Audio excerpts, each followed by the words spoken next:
ഇന്നത്തെ തിരുവചനം. അവൾ മറുപടി പറഞ്ഞു, കർത്താവെ, അത് ശരിയാണ്.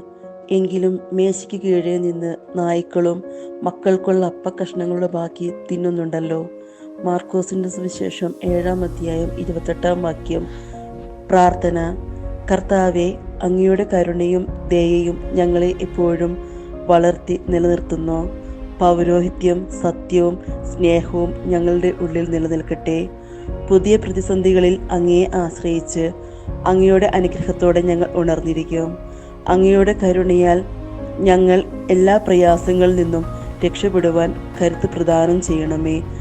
അങ്ങയുടെ പാതയിൽ അവശേഷിക്കുന്ന എല്ലാ ദുഃഖങ്ങളിലും അങ്ങയെ കാണുവാൻ ഞങ്ങളോട് കരുണ കാണിക്കണമേ. ആമേൻ. En el pan del